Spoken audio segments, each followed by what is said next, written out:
اگر وہ یہ کہ روح اور جسم دونوں موجود ہے تو کہو نظر کیوں نہیں آتے؟ روح اور جسم کسی کا ہو وہ نظر آتا ہے کہ نہیں آتا؟ اور پتہ ہے بریلوی کیا کہتے ہیں؟ بریلوی کہتے ہیں کہ گستاخوں کا نظر نہیں آتے، عاشقوں کا نظر آنے اس طرح سے عشق کی آنکھ ضرورت ہے.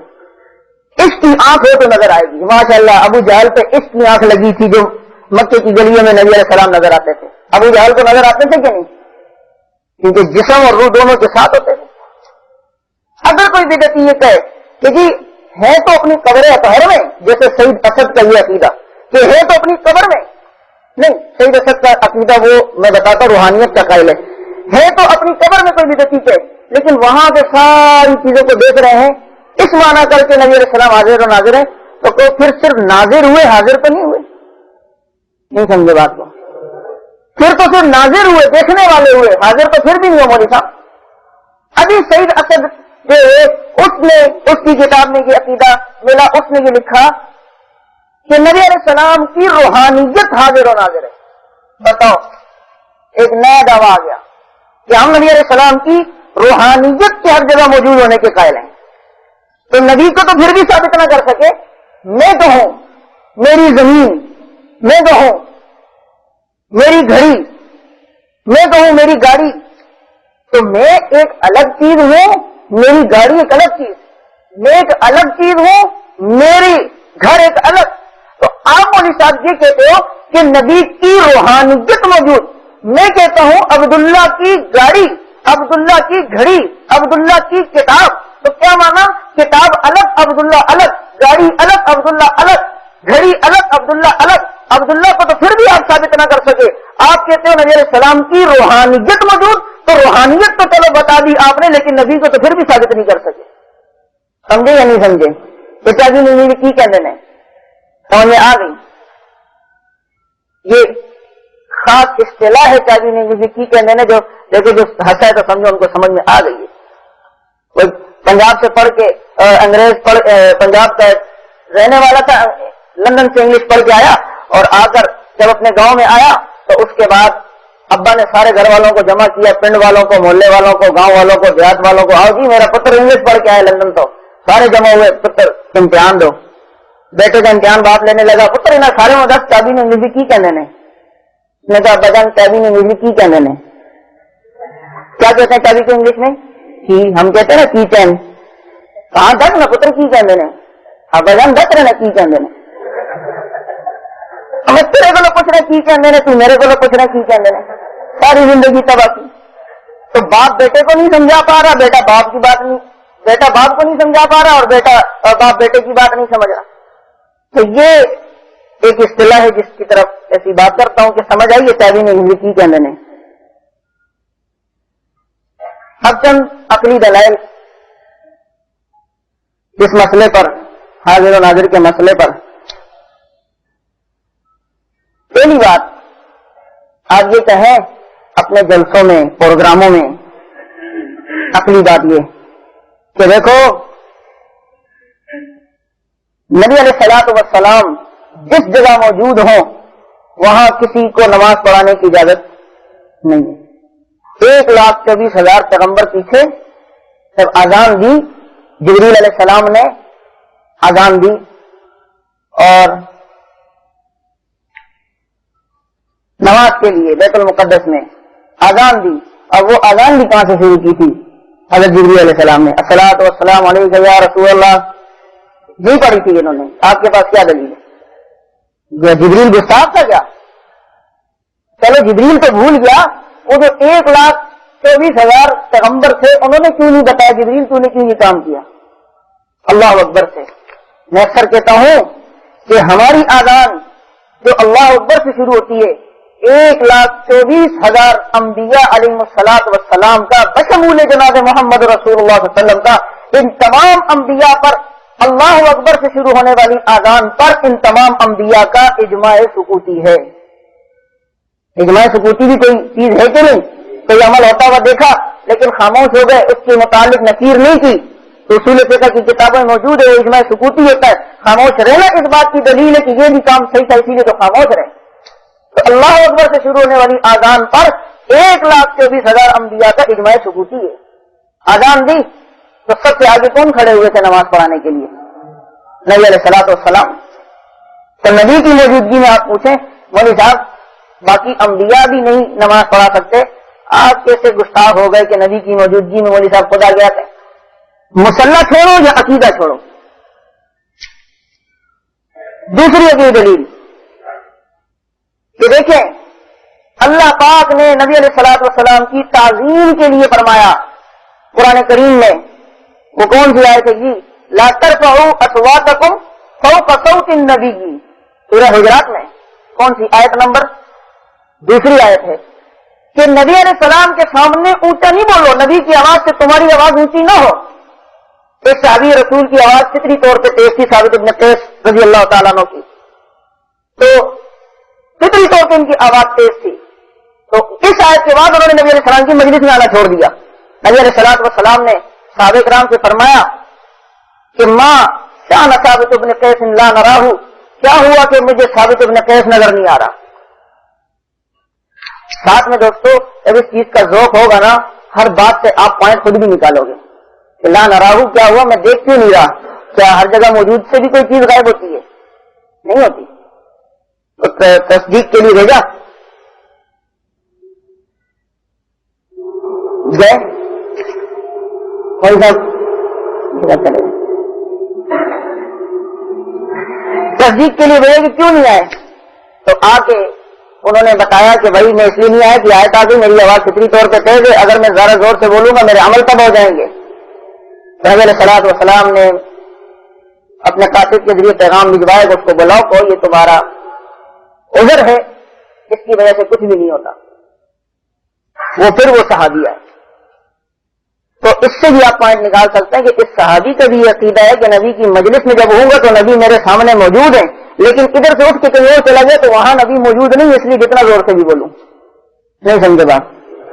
اگر ان کا عقیدہ نبی کی ہر جگہ موجود ہونے کا ہوتا، وہ کہتے ہیں میں یہاں ہوں تب بھی بات ایک ہی ہے، وہاں ہوں تب بھی بات ایک ہے، کہیں دوسرے ملک میں چلا جاؤں تب بھی بات ایک ہے. لیکن ان کو پتا تھا کہ نبی علیہ السلام ایک ہی جگہ پہ موجود ہے. تو اب ظاہر بات ہے کہ کہا کہ نبی کے سامنے اونچا نہیں بولو. تو اب یہ بدعتی جو اتنے چیخ چیخ کے تقریریں کرتے ہیں، یہ اپنے بچے کو ڈانٹتے ہیں، اپنی بیوی کو گالیاں دیتے ہیں، محلے والوں سے اگر لڑ گئے اس میں آواز اونچی گئی، اور ان کا عقیدہ بھی ہے کہ نبی موجود نہیں ہے. مجھے بتاؤ ان سے بڑا گستاخ کوئی ہے کہ نبی کی موجودگی میں بھی اتنا اونچا بولتے ہیں؟ ان کو اس معنی میں لوگوں کو بتاؤ کہ ہمیں گستاخ کہتے ہیں، حقیقت میں یہ خود گستاخ ہے. بتاؤ کہ کتنے بڑے گستاخ کہ نبی کی موجودگی میں خود امامت کراتے ہیں. اور احمد رضا خان نے بھی کہا ہے کہ ایک جنازہ میں نے پڑھایا تھا اور نبی علیہ الصلوۃ والسلام بھی اس جنازے میں موجود تھے. ملفوظات یہ بارات ان کی انشاءاللہ آپ حضرات کے سامنے رکھیں گے اگر وقت ملا تو. اتنے بڑے گستاخ کے نبی کی موجودگی میں اتنا زور زور سے چیخ رہے ہیں. ہم بھی کرتے ہیں تو ہو جاتے ہیں بدنام، وہ قتل بھی کرتے ہیں تو چرچا نہیں ہوتا. نبی کی موجودگی میں اتنے زور سے، حالانکہ مسجد نبوی کی جالیوں پر، روضہ رسول کی جالیوں پہ سنا ہے یہی آیت لکھی ہوئی ہے. اللہ ہم سب کو زیارت نصیب فرمائے، بار بار نصیب فرمائے.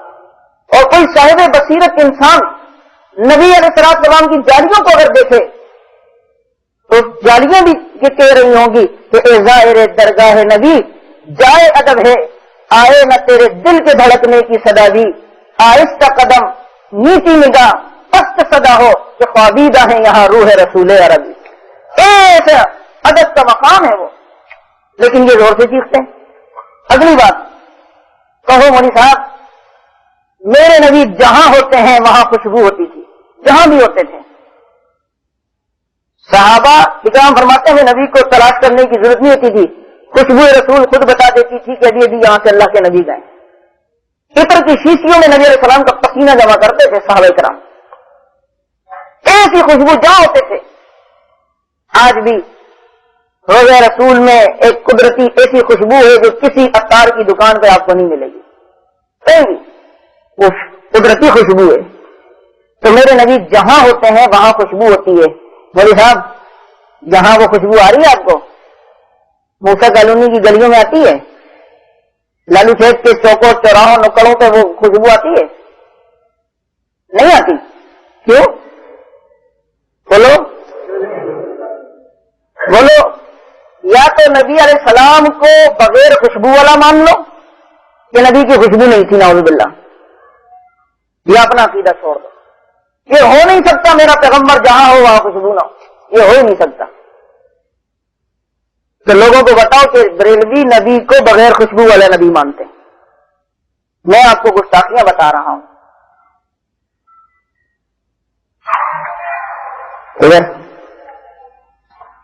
اصل میں کچھ انتظامات بھی میں اس لیے بار بار آپ کو تکلیف ہو رہی ہے. اچھا اگلی بات، اگلی عقلی دلیل. مولوی صاحب آپ یہ بتاؤ کہ دجال قیامت تک مکے اور مدینے میں کیوں نہیں آ سکتا؟ مولوی صاحب سے پوچھو. ظاہر بات ہے قیامت تک دجال مکے اور مدینے میں اس لیے نہیں آ سکتا کہ مکے میں بیت اللہ کی عظمت کی وجہ سے اور مدینے میں نبی علیہ الصلوۃ والسلام کی موجودگی کی وجہ سے، جو آپ علیہ السلام قبر اطہر میں موجود ہیں، اس وجہ سے آپ علیہ الصلوۃ والسلام کی برکت سے دجال قیامت تک مدینے میں بھی نہیں آ سکتا اور مکے میں بھی نہیں آ سکتا. لیکن دجال شام میں اور دوسرے تیسرے علاقوں میں جائے گا کہ نہیں جائے گا؟ کیوں جائے گا؟ اگر نبی وہاں موجود ہو تو دجال جا سکتا ہے؟ کبھی بھی نہیں جا سکتا، کبھی بھی نہیں. تو کہو مولوی صاحب پھر تو تم نبی کی موجودگی میں دجال کو مانتے ہو، تم سے بڑا گستاخ کوئی نہیں. ہر بات میں ان کی گستاخیاں پکڑو. دوسری بات، مولوی صاحب آپ مجھے یہ بتائیں کہ نبی علیہ السلام نے ہجرت کی کہ نہیں؟ اور ہجرت کہتے ہیں اپنے، یہ عقلی دلائل ہیں، کتنے ہو گئی؟ 5. ہجرت کہتے ہیں اپنے وطن کو چھوڑنا. اپنے وطن کے چھوڑنے کا نام ہجرت ہے. آپ اپنے وطن میں موجود ہیں اور وہاں سے نکلے نہیں تو آپ مہاجر نہیں کہلائیں گے، آپ کی ہجرت نہیں ہوئی. ساری کی ساری مسلمانوں کا اس بات پہ اتفاق ہے کہ نبی علیہ السلام نے ہجرت کی ہے. لیکن بریلوی نبی کی ہجرت کا بھی منکر ہے اس عقیدے کو اگر دیکھا جائے، کیونکہ ان کا عقیدہ کہ نبی علیہ السلام ہر جگہ موجود ہیں. تو مکے میں بھی تھے اور مدینے میں بھی تھے، تو مکہ جب کسی نے چھوڑا نہیں تو مہاجر کہاں سے ہو گئے؟ اپنا وطن چھوڑا نہیں تو یہ پھر ہجرت کون کر رہا ہے؟ 3 دن غار میں کون رہا؟ اونٹ پہ کون جا رہا ہے؟ معبد کے گھر پہ کون ٹھہرا ہے؟ بچیاں مدینہ المنورہ میں استقبال کر کس کی کر رہی ہیں؟ یہ ابو ذر غفاری کے گھر پہ کون جا رہا ہے؟ یہ کیا تھا؟ ابو ایوب انصاری. اب یہ آپ علیہ الصلوۃ والسلام کی ہجرت کا بھی انکار ہوگا نبی علیہ السلام کو ہر جگہ موجود ماننے سے، اور نبی علیہ السلام کی معراج کا بھی انکار ہوگا نبی علیہ السلام کو موجود ماننے سے. اس لیے کہ آپ علیہ السلام گئے، سب کہتے ہیں آسمانوں پہ گئے، یعنی پہلے سے موجود نہیں تھے نا. ابھی یہ ہم کہتے ہیں مولانا نور اللہ صاحب، مولانا عبدالغفار صاحب کے پاس گئے، تو کیا مانا ابھی گئے ہیں وہاں نہیں ہے؟ اور قرآن میں بھی اللہ نے کہا سبحان الذی اسری بعبدہ لیلا من المسجد الحرام الی المسجد الاقصی، الی المسجد الاقصی. الی کس لیے آتا ہے؟ کہ مسجد حرام سے مسجد اقصی کی طرف لے کر گیا اللہ پاک.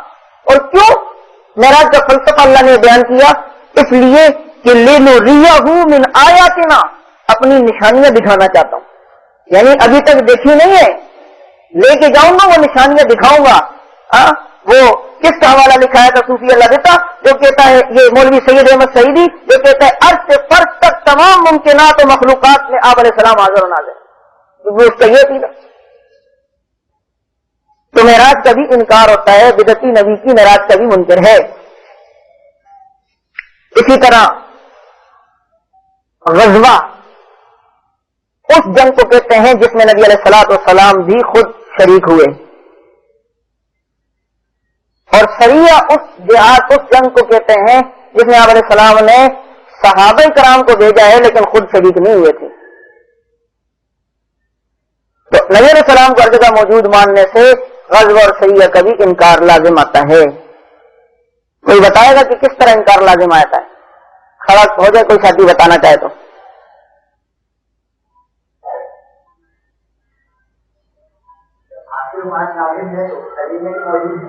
جزاک اللہ. بات تو سب کو سمجھ آ گئی نا. صحیح ہے، اس کو کہتے ہیں جس میں نبی علیہ السلام نہیں گئے تھے. اب جب تمہارا عقیدہ کہ ہر جگہ موجود تھے، بھائی جو صحابہ کرام کو بھیجا ہے تو ظاہر بات ہے لازمی تمہارے عقیدے کے مطابق آتے نبی علیہ السلام کے وہاں بھی تھے، تو پھر تو سارے غزوات ہوئے، صحیح ہے تو ایک بھی نہیں ہوا. اگلی بات کہو مولوی صاحب نبی علیہ الصلوۃ والسلام اعتکاف فرماتے تھے یا نہیں؟ وہ کہے گا ہاں. تو تم تو نبی کے اعتکاف کے منکر ہو. کیسے؟ تو اعتکاف مسجد سے بلا کسی مسجد سے نکل جانے کی وجہ سے اعتکاف کیا ہو جاتا ہے؟ ٹوٹ جاتا ہے، ضروری حوائج ہے وہ ایک الگ بات. تو آپ نبی علیہ الصلوۃ والسلام کو رمضان کے آخری عشرے میں بھی باہر موجود مانتے ہو. یہی نبی علیہ السلام اس وقت بھی مختلف گلیوں میں تھے، ہر جگہ حاضر و ناظر تھے. ہمارے اس جگہ بھی تھے، طائف میں بھی تھے، مکے میں بھی تھے. تو آپ نے تو اعتکاف کے دنوں میں نبی کے اعتکاف سے باہر مان لیا، تو اعتکاف ٹوٹ گیا کہ نہیں ٹوٹ گیا؟ اعتکاف کے بھی منکر. پھر کہو کہ میرے نبی سے بڑا انصاف کرنے والا کوئی نہیں. میرے نبی نے اپنی ازواج مطہرات کے درمیان دنوں کی تقسیم کی ہوئی تھی. ایک دن ایک زوجہ مطہرہ کے پاس، دوسرے دن دوسرے، تیسرے دن تیسری کے پاس. نبی کو ہر جگہ موجود ماننے سے اس تقسیم کا بھی انکار لازم آتا ہے. ظاہر بات ہے کہ تمہارے عقیدے کے مطابق نبی علیہ السلام جس وقت حضرت عائشہ کے پاس ہوتے تھے اسی وقت حضرت صفیہ کے پاس بھی ہوتے تھے. سمجھے کہ نہیں سمجھے؟ ایسا آسان مسئلہ ہے. صحابہ اکرام کو کبھی اس طرف توجہ بھی نہیں گئی، کبھی صحابہ اکرام نے یہ بات بھی نہیں کی. ان کے آثار سے ان کے آپ اقوال اور واقعات دیکھیں، پتہ آپ کو چلے گا کہ ان کے وہ گمان میں بھی کبھی ایسی چیز نہیں ہوئی کہ وہ نبی علیہ السلام کو موجود مانتے. تو حضرت خبیب کو جب سولی پہ لٹکایا جا رہا تھا تو کیا فرمایا؟ اللہم اخبر عنا نبیک. بخاری کی روایت ہے نا، اے اللہ ہماری خبر کو نبی علیہ السلام تک پہنچا دے. ان کو یہ بھی عقیدہ نہیں کہ نبی علیہ السلام ہمارے پاس خود موجود ہے اور یہیں سے میں کہوں گا تو سن لیں گے. اللہ سے درخواست کر رہے ہیں، اللہم اخبر عنا نبیک، اللہ اپنے نبی کو ہماری شہادت کی خبر بتا دے. اچھا جی، تو بیویوں کی تقسیم کا بھی انکار لازم آتا ہے حاضر و ناظر سے. اور کیا آتا ہے انکار؟ مکی اور مدنی صورتوں کا بھی انکار لازم آتا ہے. اس لیے کہ مکی صورت وہ ایک تو تعریف یہ ہے کہ ہجرت سے پہلے جو صورتیں آئیں وہ مکی، ہجرت کے بعد جو آئیں وہ مدنی. لیکن عام تعریف یہ ہے کہ جو صورتیں مدینے میں آئیں وہ مدنی، جو صورتیں مکے میں نازل ہوئی وہ کون سی؟ مکی. تو ہر جگہ موجود ماننے میں مکی اور مدنی صورتوں کا بھی انکار لازم آتا ہے. مکی اس لیے کہتے ہیں کہ مکے میں تھے مدینے میں نہیں تھے اس لیے مکی کا. مدنی اس لیے کہا کہ مدینے میں تھے مکے میں نہیں تھے اس لیے مدنی کا. اگر ہر جگہ موجود ہے مکی مدنی صورتوں کو چھوڑ دو، قرآن کے اوپر پھر لکھا کرو عالمی صورت، پورے عالم کی صورت ہے. یہ جو تخصیص آ رہی ہے دنوں کی یہ تو اسی وجہ سے. اور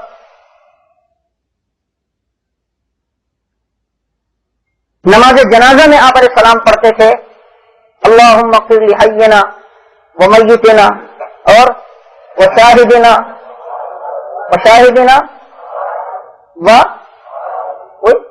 حاضر ناظر کہہ رہے وہ غائبنا، اللہ ہم سے جو غائب ہے اس کو بھی بخش دے. نہیں سمجھے بات کو؟ وغائبنا نبی علیہ السلام خود فرما رہے اللہ جو ہم سے غائب ہے اس کو بھی بخش دے.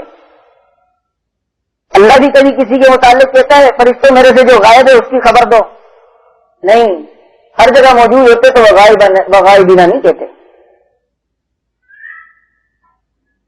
اگلی عقلی دلیل اس کو کہ مولوی صاحب ایمانداری سے بتاؤ تم عذاب قبر کو منکر ہو؟ وہ کہے گا نہیں تو منکر ہو. کیسے؟ تو دیکھو اللہ پاک قرآن کریم میں کہتے ہیں پارہ 9 سورہ انفال رکوع 4، پارہ 9 سورہ انفال رکوع 4 فرمایا وما کان اللہ لیعذبہم وانت فیہم، ان میں جب تک آپ موجود ہوں اللہ عذاب نہیں دے گا. اللہ کسی کو بھی عذاب نہیں بھیجے گا جب تک نبی علیہ السلام موجود ہو. یہی وجہ ہے کہ جب آپ علیہ السلام مکے سے نکل کے مدینہ المنورہ میں تشریف لے گئے آپ علیہ السلام کی غیر موجودگی میں مکے والوں کا تحت خالی کا عذاب آیا تھا، لیکن نبی کی موجودگی میں عذاب نہیں آ سکتا. یہ جو عذابات دنیا میں مختلف جگہوں پہ آتے ہیں کس بات کی دلیل ہے؟ کہ نبی علیہ السلام وہاں موجود. اور پھر بدعتی نبی علیہ السلام کو قبر میں موجود مانتے ہیں. کہتے ہیں وہ سوال کرتا ہے فرشتہ تو کہتے ہیں کیا نام ہے ما تقول فی حق ھذا الرجل، اس شخص کے متعلق کیا کہتے ہو؟ تو دیکھو نبی علیہ السلام آتے ہیں قبر میں ہر ایک کی. اب یہ سوال تو کافر سے بھی ہوتا ہے مسلمان سے بھی ہوتا ہے. تو خدا کی قسم ہمارا تو یہ عقیدہ ہے، تم ہمیں کہتے ہو صاحب، ہم تو کہتے ہیں کسی جگہ نبی علیہ السلام کے بال کو بھی رکھ دو وہاں سے بھی عذاب چل جائے گا، عذاب نہیں آ سکتا. تم پورے نبی کو قبر میں موجود مانتے ہو اور پھر یہ بھی کہتے ہو کہ فلاں کی قبر میں عذاب ہوگا، اس پہ یہ عذاب ہوگا، اس پہ پھر کس بات کا عذاب ہے؟ عذاب سے جن لوگوں کو کیوں ڈراتے ہو؟ کیا نبی کی موجودگی میں عذاب آ سکتا ہے؟ نہیں آ سکتا.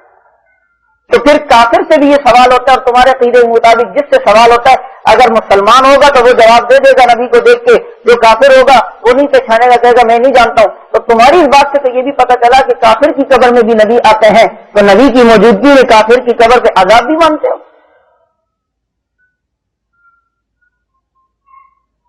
ایک یونیورسٹی کے کوئی طالب علم آئے اور کہا مولوی صاحب یہ بات ہے ذرا کہ نبی علیہ السلام ہمارے وہ تھے، انہوں نے کہا کہ قبر میں موجود ہوتے ہیں۔ میں نے کہا کہ فی ہفتے حاضر رجل میں حاضر اس میں اشارہ بتائیں کہ قریب بعید دونوں کے لیے آتا ہے، اور یہ حاضر سے ذہن مراد ہے کہ پہلے نبی کا تذکرہ ہو چکا ہے، اور لہٰذا اس وجہ سے حاضر اس میں اشارہ جو ہے وہ حاضر سے ذہن مراد ہے۔ اگر یہ باتیں کریں گے تو وہ کہیں گے یہ کیا بات کر رہے ہیں، میں یہ کتنا کام آپ مجھے یہ بتائیں نبی کی موجودگی میں عذاب ہو سکتا ہے؟ کہہ رہے نہیں۔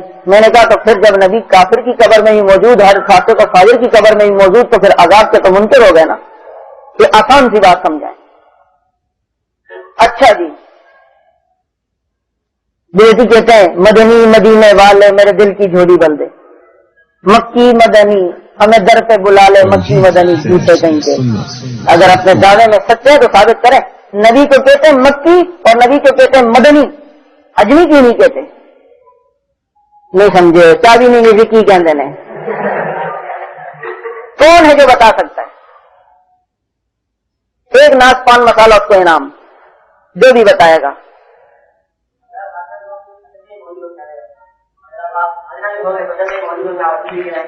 جزاک اللہ۔ دیکھو نبی کو مکی اس لیے کہتے ہیں مکے میں پیدا ہوئے، مدنی اس لیے کہتے ہیں کہ وہاں ہجرت کر کے چلے گئے۔ باقی جگہوں پر بھی اگر ہوتے تو عالمی بولتے، پنجابی بھی بول سکتے تھے پھر نبی کو، بلوچی بھی، کیونکہ سب جگہ پہ موجود تھے، تو نبی کے مکی اور مدنی ہونے کے بھی منکر ہیں۔ وقت میں لے لینا یار، یہ تو ضائع ہو گئی، بڑا مسئلہ ہے۔ اگلی دلیل بدعتی کہتے ہیں اے صبا مصطفیٰ سے کہہ دینا، سر کے غم کے مارے سلام کہتے ہیں۔ حاجیوں مصطفیٰ سے کہہ دینا، غم کے مارے سلام کہتے ہیں۔ بڑا ہی بدعتی ہے، ادھر کہتا ہے ہر جگہ موجود، ادھر حاجیوں کو سلام بھیجتا ہے کہ نبی سے جا کے کہتے ہیں کہ نہیں جمعہ والے دن اے صبا، صبا ہوا کو کہتے ہیں، اے ہوا مصطفیٰ سے کہہ۔ دیوبندیوں کا درود اللہ کے حوالے ہوتا ہے، اللہم صلی علی محمد النبی الامی، ہم اللہ کے حوالے اور یہ ہوا کے حوالے۔ قیامت میں یہ بھی آئیں گے اور انشاءاللہ علماء دیوبند بھی آئیں گے، اللہ ہم نے جو درود تیرے حوالے کیا، کہاں؟ ہاں فرشتے اس کا ثواب یہ سنبھال کے رکھا ہے۔ بدعتی کہے گا اللہ درود تو میں نے بھی بھیجا تھا، کس کے حوالے کیا تھا؟ اللہ ہوا کے حوالے۔ ہوا کو بلایا جائے، ہاں بھائی اس کا درود لے کے گئی کہ نہیں؟ کہ اللہ گئی تو ٹھیک مدینے، لیکن تو نے ایسا چلایا کہ میں کوئٹہ چلی گئی، نہ میں پہنچی نہ اس کا درود پہنچا۔ تو اس لیے درود حوالے کرو اللہ کے، پھر معاملہ صحیح ہے۔ جو چیز اللہ کے حوالے ہو جاتی ہے پھر اللہ اس کو آگ میں بھی بچاتا ہے، چھری کے نیچے بھی بچاتا ہے، پھر دریا کے اوپر تخت بھی بچاتا ہے، اور پھر غار کے اندر بھی بچاتا ہے، ہر جگہ اللہ کی حفاظت میں آ جاؤ۔ تو اے صبا مصطفیٰ سے، الیاس قادری ایس کی کیسٹ ہے، ہمارے پاس ہے ابھی، کس کو دیے؟ دکان پہ۔ اس میں ہم 2-3 دن پہلے سن رہے تھے کہ حضرت اپنی منہ میاں مٹھو بہت بن رہے تھے، ان کی حقیقت تو سب کو پتا ہے کیا تھا اور کیا نہیں تھا۔ جھاڑو بیچنے والا علامہ بن گیا، ان کا کوئی پنواری ہوتا ہے، سلیم قادری پان بیچتا تھا۔ یہ شفیع اکاڑوی جو محرم میں شیعت پھیلاتا ہے بدعتی بن کے، یہ اوکاڑا میں صابن بیچتا تھا۔ ہاں کوئی کیا بیچتا ہے، کوئی کیا، پھر یہاں آ جاتا ہے۔ جس کی آواز ملکہ جہنم کی طرح خوبصورت ہے یہ ان کا مولوی ہے، جس نے گالیوں میں PhD کیا ہو وہ ان کا علامہ ہے۔ دیوبندیت کو گالیاں ٹائپ دے، آواز ملکہ جہنم کی طرح خوبصورت ہو، بس بریلویوں کے عالم ہو، ان کو کوئی اور چیز نہیں۔ تو وہ حضرت کہنے لگے، سوالات ان سے مختلف لوگ پوچھ رہے تھے ان کی زندگی کے متعلق کہ جی آپ نے شادی والے دن فجر کی نماز پڑھی تھی؟ اب یہ کوئی سوال ہے؟ آپ نے یہ کیا تھا؟ اس نے سوال یہ بھی پوچھا کہ حضرت آپ یہ بتائیں کہ آپ نے اپنے شادی کی سب سے پہلی دعوت کس کو دی؟ میں حیران ہوتا ہوں ریلیوں کے عقلوں پر کہ سارا سال ہمارے خلاف بکواس کرتے ہیں اور غلط عقیدہ بتاتے ہیں کہ نبی السلام ہر جگہ موجود، ہر جگہ موجود، یہاں موجود، وہاں موجود، ادھر موجود، ادھر۔ اتنا بڑا مجمع فیضان مدینہ میں ہوتا ہے، فیضان مدینہ میں اس کے جوابات دیے جا رہے ہیں، اس سے سوال کیا آپ نے سب سے پہلے شادی کی دعوت کس کو دی؟ تو اس نے کہا کہ جی میں نے جب میری شادی کی تاریخ مقرر ہوئی تو میں نے سب سے پہلے ایک دعوت لکھی اور کوئی مدنی بھائی جا رہا تھا مدینہ تو میں نے اس کو وہ دعوت دی کہ نبی علیہ السلام کے روزے اطہر پہ ہی جا کے پڑھ لینا. تو اس نے پھر وہاں پر جا کے میری شادی کی دعوت نبی علیہ السلام کو دی کہ آ جائیے ولیمے میں. حاضر و ناظر کی نفی کس طرح ہوتی ہے بتاؤ نا بھائی. ابھی یہ میرے سامنے موجود ہے, میں ہوا کو کہتا ہوں اس کو سلام کے, ہوا کہے گی پاگل کے بچے خود کہہ دینا, یہ تیرے سامنے موجود ہے. میں حاجیوں سے کہوں حاجی صاحب جب آپ ان کی دکان پہ جاؤ سلام کہنا چاہے تو خود دے سکتے, یہ زبان سکتی ہے. شادی کا پیغام دوسروں کے آتا اے صبا مصطفیٰ سے کہہ دینا, حاجی مصطفیٰ سے کہہ دینا سلام, اور پھر موجود نہیں مانتے ہیں. بھائی یہیں سے کہہ دو نبی علیہ السلام کو موجود بلا رہے ہیں کہ ہماری شادی میں آ جائیے. میں نے ایک مدنی بھائی سے کہا یہ بھی شبد ہوں گے آپس میں ایک دوسرے کو, مرد ہے کہیں گے مدینہ, جو عورتیں وہ کہتی ہیں منورہ. پورا بن گیا مدینہ تو منورہ, برقعے میں تو منورہ پہچانی نہیں جاتی ہیں. ایسا نہ کسی نے منورہ کہا تو ساری منورہ, اور اس سے فائدہ بھی ہے مدینہ کہنے میں.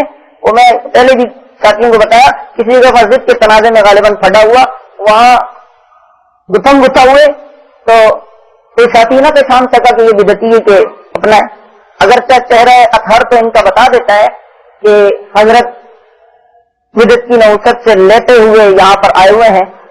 سچ وغیرہ ہوں, مذاق کر رہا ہوں. سفید کپڑے ہوں, سفید ٹوپی ہو, سفید چپل ہو, خود بھی چٹا گورا ہو, پہچانا جائے گا یہ بدعتی ہے, یہ بدعت کی نوست ہے. ہاں تو وہ ہوا, کسی نے نہیں پہچانا تو اس کو یہ ڈر ہوا کہ یہ ہمارا دیوبندی ساتھی نہ ہو. اس نے کہا مدینہ, اس نے کہا ہاں مدینہ, ایک زور سے لگایا. یہ لے مدنی پنچ ہے. یہ کام بھی آتا ہے کبھی کبھی. عجیب اپنے آپ کو کہتے ہیں اہل سنت, میرے نبی کی سنت یہ, اگر کسی کو بلاتے تھے اس کا نام لے کر, اگر کسی کو پکارتے تھے یا اس کا جو لقب مشہور ہو یا ابا ہریرہ نام لے کر, یا اس کی کنیت کے ساتھ جو اس کا نام مشہور ہو اس سے, اپنے آپ کو اہل سنت والا بھی کہتے ہیں, اور پھر مدینہ کی آواز لگاتے ہیں کہاں نبی کی سنت پوری کی. اچھا جی, سنا ہے بریلوی کہتے ہیں, ان کا شعر آپ مختلف اسٹیکروں میں لکھا ہے دیکھیں گے, دیکھا ہوگا بسوں پہ گھروں پہ. اس کا شعر ہے, سنا ہے آپ ہر عاشق کے گھر تشریف لاتے ہیں, ہمارے گھر پہ بھی ہو چراغاں یا رسول اللہ. سنا ہے یا نہیں؟ سنا ہے یعنی ہمارے پاس قرآن و حدیث نہیں, وہ سنا ہے. اور کفا بالمرء کذبا ان یحدث بکل ما سمع, اللہ کے نبی فرماتے ہیں آدمی کے جھوٹا ہونے کے لیے یہی کافی ہے, سنی سنائی بات پہ یقین کر لے, آگے بیان کرے. تو شیعہ بھی کہتے ہیں آواز آئی, تیلے میں پچھو آواز آئی, قاصد آیا, آواز کا کوڑا آیا. اب یہ نہیں کہ کس نے بتایا, بس آواز آئی, سنا ہے. تو ان کا دین بھی وہی ہے. تو سنا ہے آپ ہر عاشق کے گھر تشریف لاتے ہیں, تو اگر چلو آتے بھی ہیں پھر بھی حاضر و ناظر نہیں, اس لیے کہ آپ کہتے ہیں آتے ہیں, جو آیا کرتا ہے وہ حاضر ناظر نہیں ہوتا. سمجھ میں آئی؟ آپ کہیں کہ ابھی عبدالغفار صاحب آئیں گے یا آتے ہیں ابھی, تو کیا مانا ابھی یہاں نہیں ہے, جبھی تو آنے کا لفظ آپ استعمال کر رہے ہیں. تو سنا ہے آپ ہر عاشق کے گھر, تو پتہ چلا عاشق کے گھر آتے ہیں, گستاخ کے گھر نہیں. تو جو عاشق کے ہو گستاخ کے آنا ہو وہ حاضر و ناظر نہیں ہوتا. اللہ پاک جس طریقے سے ابو بکر کے پاس ہوتے ہیں اسی طرح ابو جہل کے پاس بھی ہوتے تھے. صحیح بات ہے کہ نہیں؟ تو سنا ہے. اگلی بات,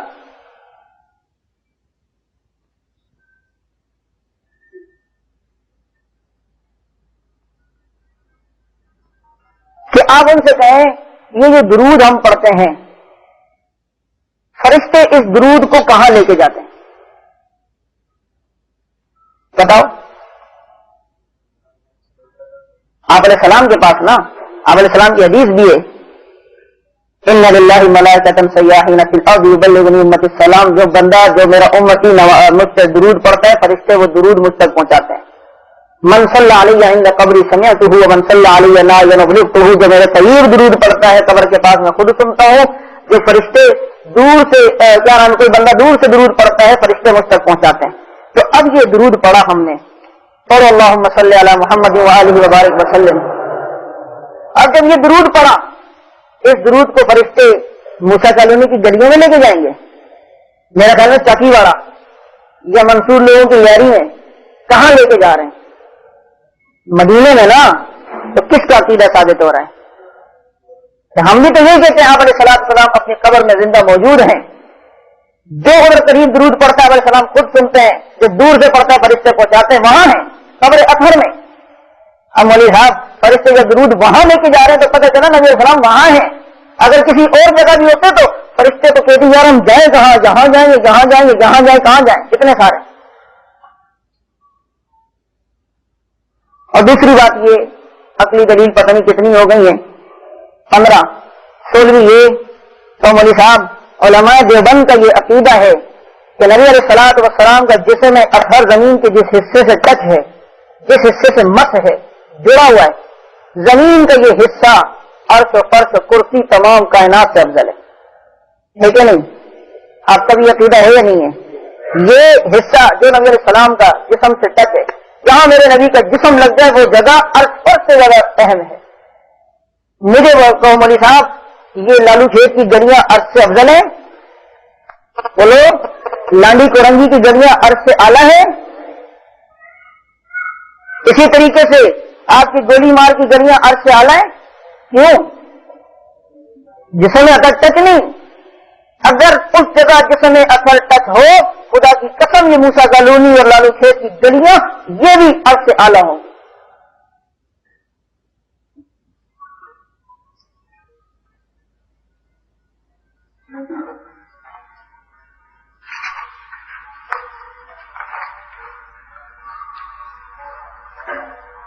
تو میں نے آپ حضرات کو پہلے ایک تنقید ہے وہ کل میں انشاءاللہ بتاؤں گا. ابھی قرآن سے چند دلائل نبی علیہ السلام کے حاضر و ناظر کی نفی کے. ویسے تو میں نے پچھلے کورس میں 10 دلائل لکھائے تھے, لیکن یہاں شاید اب 5 دلیلیں قرآن سے اور 5 احادیث سے لکھوا سکتا ہوں. باقی صرف آیت نمبر بتا دوں گا, اس کا شان نزول وغیرہ آپ دیکھ لیجئے گا. مختصراً شان نزول بھی بتاؤں گا. قرآن کریم کی پہلی آیت ہے ان ذالکم کان یؤذی النبی فیستحیی منکم واللہ لا یستحیی من الحق. یہ آیت پارہ 22 سورہ احزاب رکوع 7.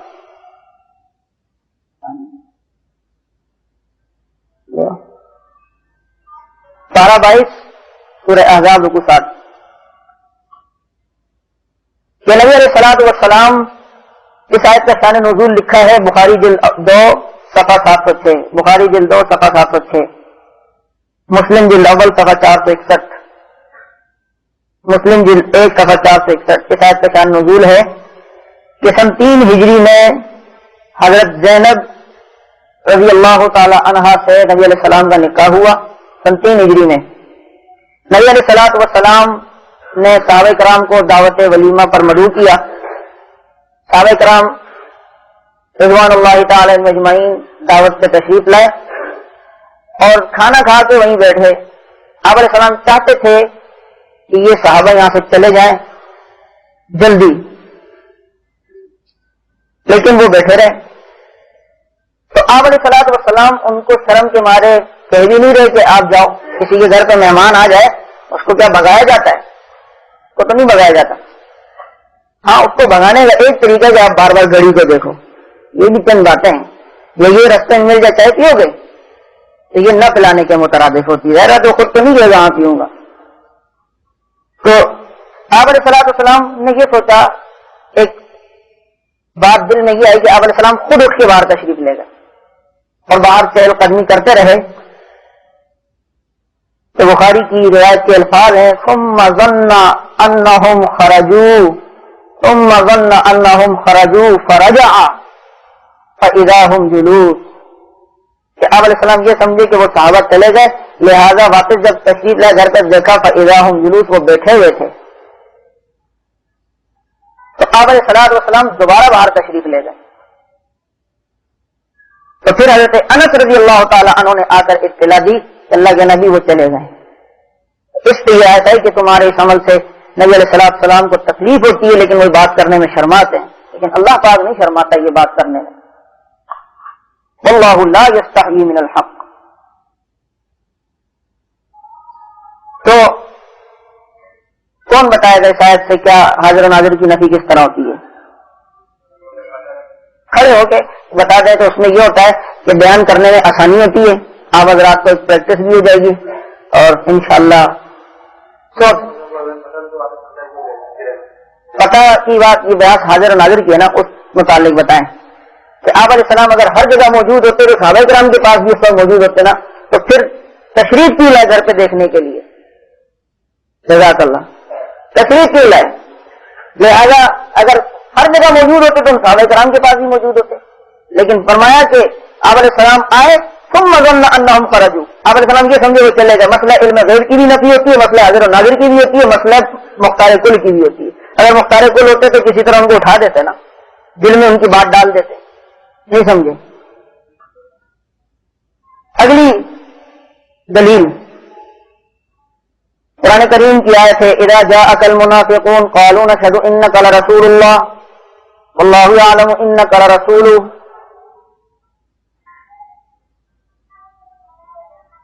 یہ منافقین جب آپ کے پاس آتے ہیں تو کہتے ہیں ہم گواہی دیتے ہیں آپ اللہ کے رسول ہیں، اللہ بھی جانتے ہیں آپ اللہ کے رسول ہیں، لیکن یہ منافق جھوٹے ہیں.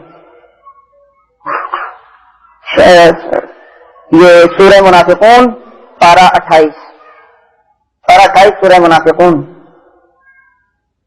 اس آیت کا شان نزول بخاری جلد 2 صفحہ 727 بخاری جلد 2 صفحہ 727 میں لکھا ہے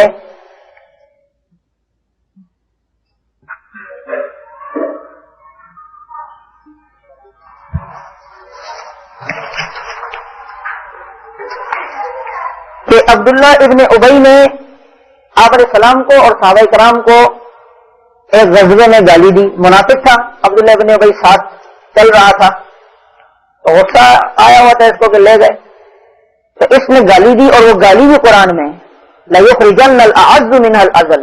اس نے کہا تھا کہ ہم ان کو نعوذ باللہ ذلیل کر کے نکالیں گے مدینے سے. تو جب عبداللہ ابن ابی نے گالی دی تو حضرت زید بن ارقم رضی اللہ تعالی عنہ نے یہ گالی سن لی. چھوٹے تھے حضرت زید رضی اللہ تعالیٰ عنہ اس وقت. تو حضرت زید رضی اللہ تعالیٰ نے اپنے چچا سے جا کے یہ بات کہہ دی کہ چچا جان عبداللہ ابن ابی نے یہ گالی دی ہے نبی علیہ السلام کو اور آپ علیہ السلام کی جماعت کو. آپ علیہ السلام نے ان کے چچا نے آپ علیہ السلام کو بتلایا کہ حضرت یہ عبداللہ ابن ابی نے حرکت کی ہے. آپ علیہ السلام نے عبداللہ ابن ابی کو بلایا.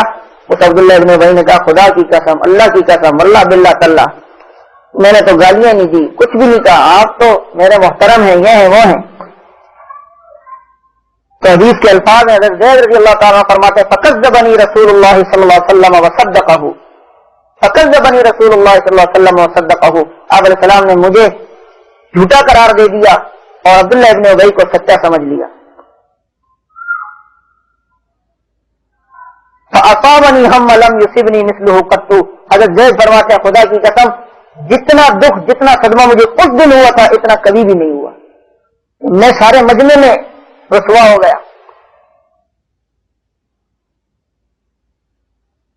تو کہا پھر میری برات میں یہ آیت آئی حضرت زید رضی اللہ تعالیٰ کی برات میں اور عبداللہ ابن ابی کی حقیقت کھول کے بتائی اذا جاءك المنافقون قالوا نشهد انك لرسول الله. یہ منافق آتے کہتے ہیں آپ اللہ کے رسول ہیں. واللہ یعلم انک لرسول. اللہ بھی جانتے ہیں آپ اللہ کے رسول ہیں. واللہ یشهد ان المنافقین لکاذبون. لیکن اللہ گواہی دیتے ہیں کہ منافق جھوٹ بولتے ہیں. اس طریقے سے صحیح آیت آئی. نبی علیہ الصلوۃ والسلام نے حضرت زید کو بلایا اور فرمایا ان اللہ قد صدقک یا زید. اے زید اللہ نے تجھے سچا قرار دے دیا. اگر ہر جگہ موجود ہوتے تو عبداللہ ابن ابی نے جب گالی دی تھی تو وہاں بھی موجود ہوتے. گالی دی اور پھر آگے کہا حضرت میں نے نہیں دی تو آپ علیہ السلام اس سے فرما دیتے خاموش ہو جاؤ، جب تم نے گالی دی تمہیں پتہ نہیں میں حاضر و ناظر ہوں. تم نے تو اس وقت تمہارے گھوڑے کے ساتھ موجود تھا، تمہارے ساتھ حاضر و ناظر تھا، لیکن نہیں فرمایا. اور حضرت زید کا بھی عقیدہ نہیں. اگر ایسی بات ہوتی تو حضرت زید فرماتے اللہ کے نبی آپ کو تو سب کچھ معلوم ہے، آپ تو وہاں موجود تھے.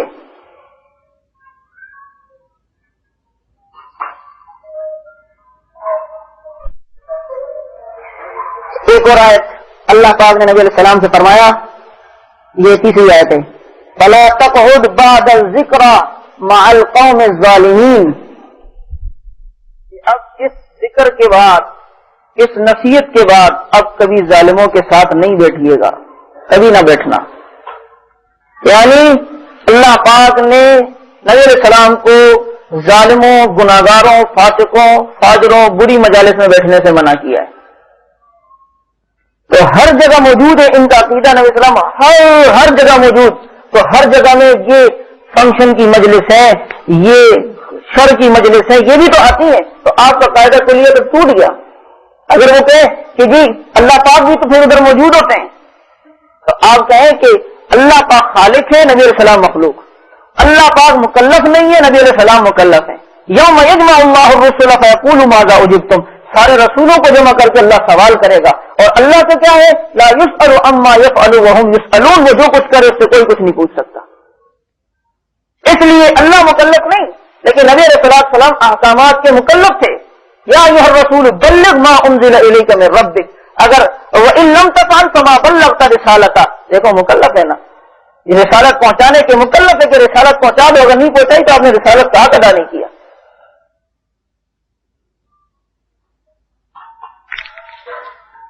تو فلا تقعد بعد الذکری مع القوم الظالمین۔ اگلی آیت